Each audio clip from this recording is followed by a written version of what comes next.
শ্রী গুরুদেবের চরণে প্রণাম জানিয়ে এবং সকল সাধুগুরু বৈষ্ণবের চরণে প্রণাম জানিয়ে আজকে ভাগবত অধ্যয়ন শুরু করছি। ভাগবত মাহাত্ম্য যথা তৃতীয় অধ্যায় ভক্তির কষ্টের উপশম। নারদ বললেন, এখন আমি ভক্তি, জ্ঞান ও বৈরাগ্যকে প্রতিষ্ঠিত করার জন্য শ্রী সুখদেব কথিত ভাগবত শাস্ত্রের কথামৃতের দ্বারা অতীব যত্ন সহকারে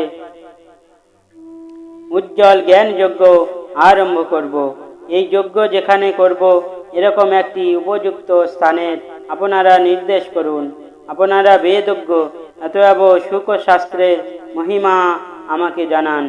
শ্রীমদ্ ভাগবত কথা কতদিনে শোনাতে হয় এবং তার বিধি নিয়মাদি কি, তাও আমাকে বলুন। সনকাদি কুমারগণ বললেন, হে নারদ, আপনি অত্যন্ত বিনীত ও বিবেকশীল, সেই জন্য এই সবই আপনাকে বলছি, শুনুন। হরিদ্বারের কাছে আনন্দ ঘাট নামে গঙ্গার একটি ঘাট আছে। সেখানে অনেক ঋষিরা বাস করেন। দেবতা ও সিদ্ধগণও সেখানে যান। জায়গাটি বৃক্ষ ও লতাপাতায় নিবিড় এবং স্থলভূমি নতুন মসৃণ বালিতে পরিপূর্ণ। এই ঘাটটি অতীব রমণীয় এবং নির্জন স্থানে অবস্থিত, সর্বদা স্বর্ণ কমলের সুগন্ধে সুবাসিত। সেখানে বসবাসকারী সিংহ, হাতি ইত্যাদি পরস্পর বিরোধী প্রাণীদের মধ্যেও কোনো শত্রুভাব নেই। আপনি সেখানে গিয়ে বিশেষ রকম কোনো প্রযত্ন ছাড়াই জ্ঞানযজ্ঞ আরম্ভ করুন। সেখানে স্থান মাহাত্ম্যের ফলে কথায় অপূর্ব রসের উদয় হবে। ভক্তি দেবীও তার চোখের সামনে নির্বল ও জরাজীর্ণ অবস্থায় পড়ে থাকা জ্ঞান ও বৈরাগ্যকে সঙ্গে নিয়ে সেখানে উপস্থিত হবেন। কারণ ভাগবত কথা যেখানেই হোক না কেন, সেখানে ভক্তি দেবী আপনি পৌঁছে যান এবং তাই ভাগবত কথা কানে গেলেই এই তিনজনে তারুণ্য প্রাপ্ত হবেন। সুত বললেন, এই কথা বলে সনকাদি কুমারগণ নারদের সাথে শ্রীমদ্ ভাগবত কথামৃত পান করার লাভে সেখান থেকে সত্তর গঙ্গা তটে উপস্থিত হলেন। তারা যখন সেই গঙ্গা তটে পৌঁছলেন, তার মধ্যেই ভূলোক, দেবলোক ও ব্রহ্মলোক সর্বত্র এই সংবাদ রটে গেছে। ভাগবত কথা রসিক বিষ্ণু ভক্তেরা যে যেখানে ছিলেন, শ্রীমদ্ ভাগবতামৃত পান করার জন্য সকলের আগে দৌড়ে দৌড়ে আসতে লাগলেন। ভৃগু, বৈশিষ্ট্য, চাবন, গৌতম, মেধাতিথি, দেবল, দেবরাজ, পরশুরাম, বিশ্বামিত্র, শালোক, মার্কণ্ডেয়, দত্তাত্রেয়, পিপ্পল্লাদ, যোগেশ্বর, ব্যাস এবং পরাশর, ছায়াশুক, জাজলি এবং জন্নু আদি সব প্রধান প্রধান মুনিগণই আপনায় আপন পুত্র, শিষ্য ও সহধর্মিণীদের নিয়ে আনন্দের সাথে সেখানে এলেন। এছাড়া বেদ, বেদান্ত, উপনিষদ, মন্ত্র, তন্ত্র, সপ্তদশ পুরাণ এবং ৬০ শাস্ত্র মূর্তি ধারণ করে সেখানে উপস্থিত হলেন। গঙ্গা ইত্যাদি নদী, পুষ্করাদি সরোবর, কুরুক্ষেত্র প্রভৃতি সমস্ত ক্ষেত্র, দিকসমূহ, দণ্ডকাদি অরণ্য, হিমালয় আদি পর্বত এবং দেব, গন্ধর্ব ও দানবাদি সকলেই সেই ভাগবত কথা শোনার জন্য এসে গেলেন। যারা নিজেদের শ্রেষ্ঠ মনে করে আসতে চাইলেন না, মহর্ষি ভৃগু তাদের বুঝিয়ে বুঝিয়ে নিয়ে এলেন। তখন কথা শোনাবার জন্য দীক্ষিত হয়ে শ্রীকৃষ্ণ পরায়ণ সনকাদি কুমারগণ নারদ প্রদত্ত শ্রেষ্ঠ আসনে উপবেশন করলেন। সমস্ত শ্রোতারা তাদের বন্দনা করলেন। শ্রোতাদের মধ্যে বৈষ্ণব, বৈরাগী, সন্ন্যাসী ও ব্রহ্মচারীগণ সকলের সামনে বসলেন। তাদেরও সামনে বসলেন নারদ। একদিকে ঋষিগণ, অপরদিকে দেবতারা, অন্যদিকে বেদ ও উপনিষদ আদি, আর একদিকে তীর্থগণ বসলেন, আর অন্যদিকে স্ত্রী লোকেরা বসলেন। চারদিকে জয় জয়কার, বাচিক নমস্কার শব্দ ও শঙ্খধ্বনি হতে লাগলো। আর আবির গুলাল ওই ফুল বর্ষণ হতে থাকলো। কোনো দেব শ্রেষ্ঠগণ তো বিমানে চড়ে সেখানে উপবিষ্ট সকলের উপর কল্পবৃক্ষের পুষ্প বর্ষণ করতে লাগলেন। সূত বললেন, এইভাবে পূজায় ও সম্মানাদি প্রদর্শন পর্ব শেষ হলে যখন সকলে একাগ্র চিত্ত হলেন, তখন সনকাদি ঋষিগণ মহাত্মা নারদকে শ্রীমদ্ ভাগবতের মাহাত্ম্য বিশদভাবে শোনাতে লাগলেন। সনকাদি মুনিগণ বললেন, আমরা এখন আপনাদের এই ভাগবত শাস্ত্রের মহিমা শোনাব। এই মহিমা শ্রবণ মাত্রই মুক্তি করতল গতা হন। শ্রীমদ্ ভাগবত কথা সর্বদা সেবন ও আস্বাদন করা উচিত। এই কথা শ্রবণ মাত্রই ভগবান শ্রীহরি হৃদয়ে এসে আসন গ্রহণ করেন। এই গ্রন্থে 18,000 শ্লোক এবং 12টি স্কন্ধ আছে এবং রাজা পরীক্ষিত শ্রী সুখদেবের কথোপকথনে এটি সমৃদ্ধ। আপনারা এই ভাগবত শাস্ত্র মনোযোগ দিয়ে শ্রবণ করুন। যতদিন পর্যন্ত মুহূর্তের জন্য এই সুখশাস্ত্রের কথা কর্ণকুহরে প্রবেশ না করে, ততদিন পর্যন্ত মানুষ অজ্ঞানবশত সংসার চক্রে পরিভ্রমণ করতেই থাকে। অনেক শাস্ত্র ও পুরাণ শ্রবণে কি লাভ? এতে তো বৃথা ভ্রম সংশয় বাড়তে থাকে। মুক্তি প্রদানের জন্য তো একমাত্র ভাগবত শাস্ত্রই উচ্চ ঈশ্বরে আহ্বান করছে। যে গৃহে নিত্য শ্রীমদ্ ভাগবতের পাঠ হয়, সেই গৃহ তীর্থে রূপ ধারণ করে এবং যারা সেখানে বাস করে তাদের সমস্ত পাপ নষ্ট হয়ে যায়। বহু হাজার অশ্বমেধ যজ্ঞ এবং শত বাজপেয় যজ্ঞ এই সুখ শাস্ত্র কথার 16 ভাগের 1 ভাগের সমকক্ষ নয়। হে তপোধনগণ, শ্রীমদ্ ভাগবত যতক্ষণ না সম্যক রূপে শ্রবণ করা হয়, ততক্ষণ পর্যন্ত মানুষের শরীরে পাপ ভর করে থাকে। ফলের দৃষ্টিতে গয়া, গঙ্গা, কাশী, পুষ্কর বা প্রয়াগ কোনো তীর্থ এই সুখ শাস্ত্র কথা শ্রবণের ফলের সমান হতে পারে না। যদি আপনাদের পরম গতি প্রাপ্তির ইচ্ছা হয়, তাহলে উচ্চারণ করেই শ্রীমদ্ ভাগবতের অর্ধ বা 1/4 শ্লোক নিত্য নিয়মিত পাঠ করুন।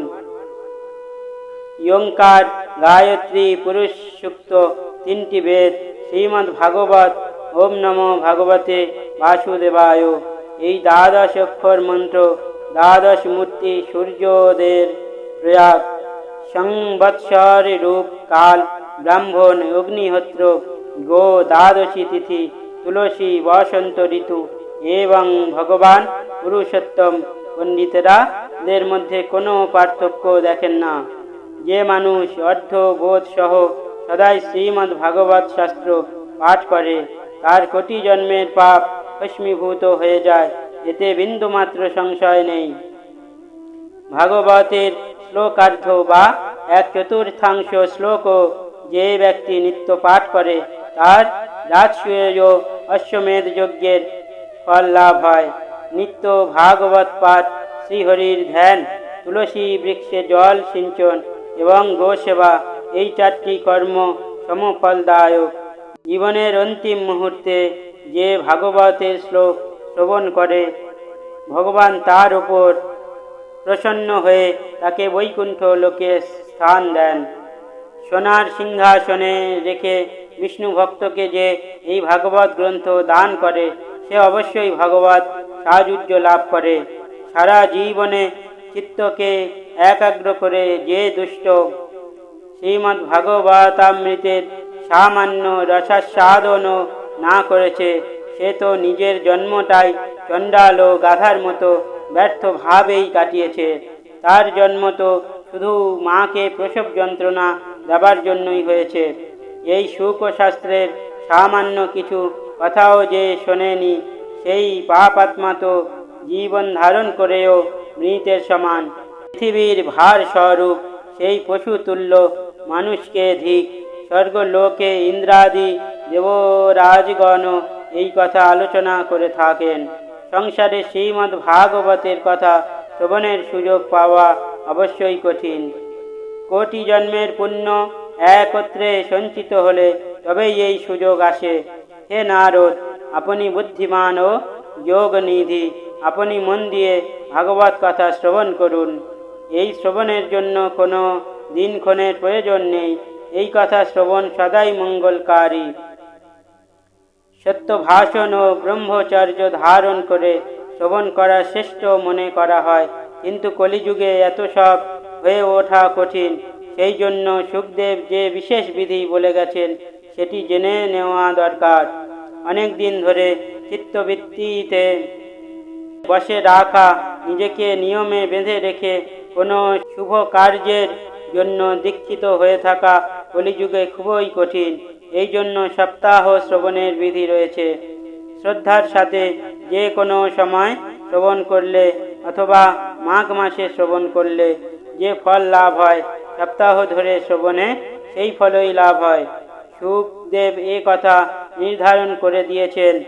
মনের সংযম, রোগের প্রকোপ এবং আয়ুর স্বল্পতা এবং কলিযুগে অনেক দোষের সম্ভাবনার দরুনই সপ্তাহ শ্রবণের বিধান করা হয়েছে। তপস্যা, যোগ সাধন ও সমাধির দ্বারা যে ফল লাভ করা যায় না, সেই ফল ভগবতের সপ্তাহ শ্রবণে সহজেই লাভ করা যায়। এই সপ্তাহ শ্রবণ যোগ্য তপস্যার থেকে অধিক ফলদায়ী। তীর্থ ভ্রমণের চেয়ে তো সর্বদাই অধিক, যোগ সাধনের চেয়েও অধিক তো বটেই। এমনকি ধ্যান এবং জ্ঞানের চেয়েও বেশি ফলদায়ী। এর বৈশিষ্ট্য কত আর বলা যায়। এ তো সমস্ত সাধনার থেকেও অধিক ফলদায়ক। শৌনক জিজ্ঞাসা করলেন, হে সুত, এ তো আপনি আশ্চর্য কথা বলেছেন। অবশ্যই এই ভাগবত পুরাণ যোগবেত্তা ব্রহ্মারও আদি কারণ নারায়ণকে নিরূপণ করে, কিন্তু মুখ্য লাভের জন্য সম্পাদিত জ্ঞানাদি সব সাধনকে নগণ্য করে এই যুগে সেই সব সাধনের চেয়েও ভাগবত কথা কি করে বড় হলো? সুত বললেন, হে শৌনক, মর্তধাম ছেড়ে ভগবান শ্রীকৃষ্ণের নিত্যধামে যাত্রার কালে তার শ্রীমুখ থেকে একাদশ স্কন্ধের জ্ঞান উপদেশ শুনে উদ্ধব এই প্রশ্ন করেছিলেন। উদ্ধব বললেন, হে গোবিন্দ, আপনার ভক্তদের কার্য সমাপন করে আপনি নিজ পরম ধামে যাচ্ছেন, কিন্তু আমার মনে একটা মহতী চিন্তার উদয় হয়েছে। সেই সংশয় নিরসন করে আপনি আমাকে শান্ত করুন। অতি শীঘ্রই কলিকাল আসছে, তাই সংসারে অনেক দুষ্ট লোকেদের প্রাদুর্ভাব হবে। তাদের সংসর্গে অনেক সৎ ব্যক্তিও উগ্র স্বভাবের হয়ে যাবে। তখনও তাদের ভারে পীড়িতা হয়ে গোরূপিণী ধরিত্রী কার শরণ নেবে? হে কমল নয়ন, আমি তো আপনাকে ছাড়া দ্বিতীয় কাউকে এ রক্ষাকর্তা দেখছি না। সুতরাং হে ভক্তবৎসল, আপনি সাধুদের প্রতি কৃপা করে এখান থেকে যাবেন না। হে ভগবান, আপনি বস্তুতঃ নিরাকার ও চিন্মাত্র হয়েও শুধুমাত্র ভক্তের জন্যই তো এই সগুণ রূপ ধারণ করেছেন। তাহলে আপনার বিয়োগে এই ভক্তজন পৃথিবীতে কি করে বাস করবে? নির্গুণ উপাসনা তো বড়ই কষ্টকর ব্যাপার। সুতরাং অন্য কিছু চিন্তা করুন। প্রভাস ক্ষেত্রে উদ্ধবের এই কথা শুনে ভগবান চিন্তা করতে লাগলেন যে ভক্তদের আশ্রয়ের জন্য আমার কি অবস্থা নেওয়া উচিত। হে শৌনক, ভগবান তখন তার সমস্ত ভক্তি শক্তি ভাগবতের মধ্যে রেখে দিলেন। তিনি যন্তর ধ্যান করে এই ভাগবত সমুদ্রে প্রবেশ করে গেলেন। তাই এই ভাগবত ভগবানের সাক্ষাৎ শব্দময়ী মূর্তি। এর পূজা শ্রবণ, পাঠ অথবা শুধুমাত্র দর্শনেই মানুষের সব পাপ নাশ হয়ে যায়। এই জন্য এই ভাগবতের সপ্তাহ শ্রবণ সর্বশ্রেষ্ঠ রূপে গণ্য করা হয়। আর কলিযুগে তো অন্য সমস্ত সাধনের চেয়ে এই ভাগবত ধর্মকেই শ্রেষ্ঠ বলা হয়েছে। কলিযুগে এই শাস্ত্রই হলো এমন একটি ধর্ম যা দুঃখ, দারিদ্র্য, দুর্ভাগ্য আর পাপ মোচন করে দেয় এবং কাম ক্রোধাদি রিপুর ওপর আধিপত্য প্রতিষ্ঠিত করে। নচেত ভগবানের এই মায়া থেকে পরিত্রাণ পাওয়া যেখানে দেবগণের পক্ষেও দুঃসাধ্য, সেখানে মানুষের আর কি কথা। সুতরাং এই মায়ামোহ মুক্তির জন্যেও সপ্তাহ শ্রবণের বিধান করা হয়েছে। সুত বললেন, হে শৌনক, সনকাদি মুনীশ্বরগণ যখন সপ্তাহ শ্রবণের মাহাত্ম্য ব্যাখ্যা করেছিলেন, তখন সভায় একটা বড় আশ্চর্য ব্যাপার ঘটেছিল। আমি সেই কাহিনী তোমাকে বলছি, শোনো। তরুণাবস্থা প্রাপ্ত তার দুই ছেলেকে সাথে নিয়ে বিশুদ্ধ প্রেম রূপা ভক্তি দেবী বারবার শ্রীকৃষ্ণ গোবিন্দ হরে মুরারে, হে নাথ নারায়ণ বাসুদেব ইত্যাদি ভগবান নাম উচ্চারণ করতে করতে অকস্মাৎ সেখানে উপস্থিত হলেন। সমস্ত সভাসদেরা দেখল যে পরমা সুন্দরী ভক্তি রানী ভাগবতের অর্থের ভূষণ ধারণ করে সেখানে এসেছেন। মুনিগণের সেই সভায় সকলে আলোচনা করতে লাগলেন, ইনি এখানে কিভাবে এলেন? তখন সনকাদি মুনিগণ বললেন, এই ভক্তি দেবী এইমাত্র ভগবত কথার অর্থ থেকে প্রকাশিত হয়েছেন। তাদের এই কথা শুনে ভক্তি তার পুত্রদের সাথে অত্যন্ত বিনম্রভাবে সনত কুমারদের বললেন, কলিযুগে আমি প্রায় শেষ হয়ে গিয়েছিলাম। আপনাদের কথামৃত সিঞ্চন আমাকে আবার পুষ্ট করেছে। এখন আপনারা বলুন যে আমি কোথায় থাকব? এই কথা শুনে সনকাদি মুনিগণ বললেন, তুমি ভক্তদের কাছে ভগবানের স্বরূপ প্রদানকারিণী, অন্যান্য প্রেমদায়িনী এবং ভবরোগ নির্মূলকারিণী। অতএব ধৈর্য ধারণ করে তুমি নিত্য নিরন্তর বিষ্ণু ভক্তদের হৃদয়ে বাস করো। এই কলি যুগের দোষ সকল সর্বত্র নিজ প্রভাব বিস্তার করলেও সেখানে তোমার উপর দৃষ্টি পর্যন্ত ফেলতে পারবে না। এইভাবে তাদের অনুমতি পাওয়া মাত্রই ভক্তি দেবী অবিলম্বে ভগবত ভক্তগণের হৃদয়ে গিয়ে স্থান নিলেন। যার হৃদয়ে শুধুমাত্র শ্রীহরির প্রতি ভক্তি নিবাস করে, সে ত্রিলোকের মধ্যে অত্যন্ত নির্ধন হলেও পরম ধন্য। কারণ এই ভক্তির সূত্রে বাঁধা পড়ে তো সাক্ষাৎ ভগবানও নিজের পরম ধাম ছেড়ে তার হৃদয়ে এসে বাস করেন। মর্তধামে এই ভাগবত পরম ব্রহ্মের সাক্ষাৎ বিগ্রহ, এর মহিমায় আমি কতটুকুই বা বর্ণনা করতে পারি। এই ভগবানের আশ্রয় নিয়ে এই কথা পাঠ করে শোনালে তো শ্রোতা এবং পাঠক বা কথক উভয়েরই ভগবান শ্রীকৃষ্ণের সাহায্য প্রাপ্তি ঘটে। অতএব একে ছেড়ে অন্য ধর্মের আশ্রয়ের আর এই প্রয়োজন। শ্রী মহর্ষি বেদব্যাস প্রণীত পরমহংসী সংহিতা শ্রীমদ্ভাগবত মহাপুরাণের শ্রীমদ্ভাগবত মাহাত্ম্যে ভক্তি কষ্ট নিবৃত্তি নামক তৃতীয় অধ্যায়ের বঙ্গানুবাদ সমাপ্ত। ওম নমো ভগবতে বাসুদেবায়। ওম নমো ভগবতে বাসুদেবায়। ওম নমো ভগবতে বাসুদেবায়।